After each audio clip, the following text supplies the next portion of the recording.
주 평안한 밤 보내셨죠? 하나님께서 여러분 모두에게 평안한 마음과 달콤한 잠을 주시길 진심으로 기원합니다. 캐나다는 어제 약한 비가 내렸습니다. 약한 비여서 불이 잡히지는 않았지만 계속 기도해 주십시오.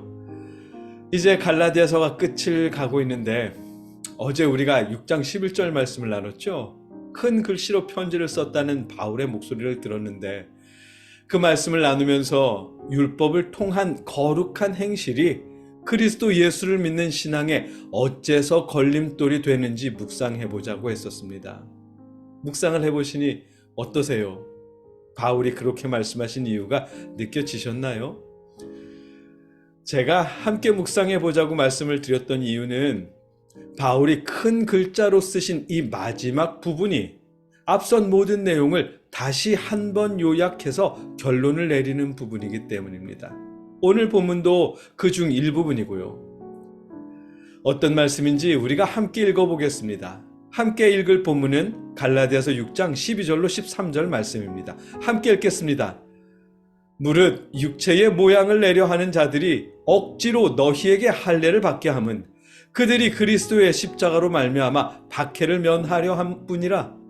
할례를 받은 그들이라도 스스로 율법은 지키지 아니하고 너희에게 할례를 받게 하려 하는 것은 그들이 너희의 육체로 자랑하려 함이라. 아멘. 바울은 할례와 율법을 강조하는 사람들의 본심을 말씀하십니다.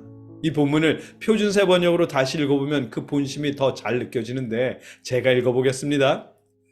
육체의 겉모양을 꾸미기를 좋아하는 사람은 여러분에게 할례를 받으라고 강요합니다. 그것은 그들이 그리스도의 십자가 때문에 받는 박해를 면하고자 하는 것입니다. 할례를 받는 사람들 스스로도 율법을 지키지 않으면서 여러분에게 할례를 받게 하려는 것은 여러분의 육체를 이용하여 자랑하려는 것입니다. 아멘. 할례를 받고 율법을 행하는 일은 육체의 겉모양을 꾸미기 좋아하는 사람들의 행위랍니다. 다른 말로 잘 보이고 싶어 하는 사람들의 행위랍니다. 그들이 갈라디아 교회의 성도들에게 할례를 받도록 권하고 율법을 지키도록 가르치는 이유는 그리스도의 십자가로 인한 박해를 피하기 위해서이고 아울러 자신들이 돋보이기 위해서랍니다. 내가 이렇게 많은 사람들에게 할례를 받게 했고 율법을 지키게 했어. 내가 이 정도라니까 라며 생색내기 위해서랍니다. 성도들이 예수 그리스도를 믿어 구원받는 일에는 일도 관심이 없다는 뜻입니다. 할례와 율법을 강조하고 거룩한 삶을 이야기하는 그 사람들에게 십자가를 통한 구원은 애초에 관심 밖이었다는 뜻입니다. 처음부터 자신의 자랑을 위해 성도에게 할례를 받고 율법을 지키라고 강조했을 뿐이지 자신들의 말을 따라 할례 받고 율법을 지키는 그 성도들의 구원은 관심이 없었다는 뜻입니다. 13절 말씀입니다. 할례를 받는 사람들 스스로도 율법을 지키지 않으면서 여러분에게 할례를 받게 하려는 것은 여러분의 육체를 이용하여 자랑하려는 것입니다. 아멘. 네. 처음부터 그들은 자신의 거룩한 삶에도 관심이 없었답니다. 스스로도 율법을 지키지 않았다고 하거든요. 다만 갈라디아 교회의 성도들이 율법을 지키고 할례를 받으면 그것이 자신들의 실적이 되니까 그걸 자랑하기 위해 그래서 할례와 율법을 강요했었답니다. 그래서 율법을 지켜 거룩한 행실로 사는 일은 분명 귀한 일임에도 불구하고 바울은 갈라디아서는 성도들에게 할례를 받지 말라고 율법을 지키지도 말라고 말씀하셨습니다. 율법과 할례를 강조하는 그들의 가르침은 자신들을 자랑하기 위해 자신의 실적을 자랑하기 위해 왜곡시킨 것을 가르칠 뿐이니까요. 왜곡된 가르침은 아무리 바르게 따라도 왜곡된 길입니다. 그래서 예수 그리스도를 믿는 바른 믿음의 위험한 일인 것이고 바울이 큰 글씨로 경계하신 것입니다. 그렇다면 우리의 주일 성수, 새벽기도, 송구영신 예배, 특별 새벽기도회, 월상 예배, 월삭 헌금 11조 등 이런 신앙생활을 열심히 하는 것은 어떨까요? 여러분이 한번 직접 생각해 보십시오. 이런 헌신을 요구하면서 교회에 충성해야 한다라고 말하는 그 말 속에 여러분의 구원에 대한 열망이 있을까요? 아니면 세례교인 수, 11조 액수, 전체 교인 수의 증가에 대한 관심이 있을까요? 교회가 어떻든 나만 하나님 잘 믿으면 되지. 누가 목사님 보고 교회 다니나? 예수님 때문에 봉헌하고 주일 예배 드리고 새벽 기도 나가고 그러는 거지. 내 믿음은 흔들림이 없으면 되는 거야. 라며 스스로 바른 믿음이 되었다고 생각하실지도 모르겠습니다. 그런데 여러분, 바울은 그들이 무엇을 가르치든 염려하지 마라. 너희의 믿음이 바르다면, 율법을 지키든 할례를 받든 예수를 믿는 너희의 믿음이 바르다면 괜찮다라고 말씀하지 않았습니다.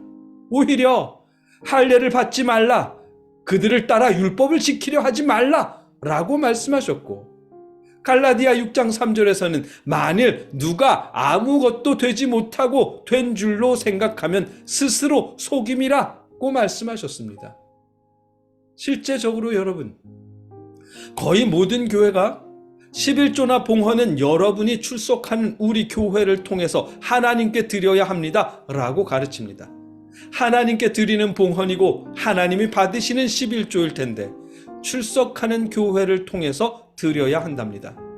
혹시 다른 곳을 통해서 하나님께 드리면 하나님이 거절하실까요? 아니잖아요. 11조를 비롯한 봉헌은 분명 하나님께 드리는 예물이라고 믿습니다. 거룩한 신앙생활의 기본이라고 여깁니다. 그럼에도 불구하고 우리는 출석하는 교회를 통해서만 11조를 드리거나 봉헌을 하려 합니다. 이유는 잘 모르겠지만 친형제자매의 어려운 교회나 외부 선교사님을 통해서 하나님께 11조를 드리는 일은 왠지 불편하게 여겨집니다. 이유는 모르겠지만 우리 마음이 그렇습니다. 저도 그렇거든요. 얼마 전에 내비게이션의 GPS를 따라 운전했다가 물속에 빠지는 일이 2차례나 있었답니다. 하와이에서요, 최근에. 왜곡된 가르침은요, 아무리 바른 마음으로 벗어나지 않고 따라도 왜곡된 길일 수밖에 없는 실제 예일 것입니다. 그래서 바울은 갈라디아서는 율법으로 의롭게 되려는 일을 육에 속한 일이라고 말씀하셨고, 할례나 율법을 따르지 말라고 말씀하신 것입니다. 할례를 받고 율법을 지키는 등 스스로 거룩해지기 위해 거룩한 행실을 하는 것은 진정한 의미의 거룩한 행실일 수가 없습니다. 왜냐하면 결국 자신의 자랑거리가 될 것이고 그 행실을 의지하게 될 것이며 그것을 행하라고 가르친 사람들의 자랑거리만 될 것이기 때문입니다. 그래서 바울은 큰 글씨로 편지를 쓰면서 경계하셨습니다. 할례나 율법을 통해 거룩해지려 하지 말라고 말씀하셨습니다. 대신에 성령의 열매를 맺는 행실을 제시하셨습니다. 그러고 보니까 성령의 열매를 맺는 행위는 거룩해지기 위한 행실과는 거리가 멀었네요. 오히려 서로를 섬기며 서로의 믿음을 세워주기 위한 일이었습니다. 그러게 그랬네요. 여러분과 저의 믿음이 왜곡된 가르침을 따라 믿는 믿음이 아니라 스스로 거룩해지기 위해 거룩한 행실을 행하는 믿음이 아니라 주님의 가르침을 따라 성령의 열매를 맺는 그런 믿음이길 주님의 이름으로 기원합니다. 함께 기도하겠습니다. 사랑의 아버지 하나님, 우리의 믿음이 거룩한 행실을 위한 믿음이 아니라 성령의 열매를 맺는 행실의 믿음이게 하시옵소서. 하나님과 우리 사이에 우리의 거룩한 행실이 아니라 오직 예수 그리스도만 있을 수 있도록 아버지 인도하여 주시옵소서. 예수님의 이름으로 기도드립니다. 아멘.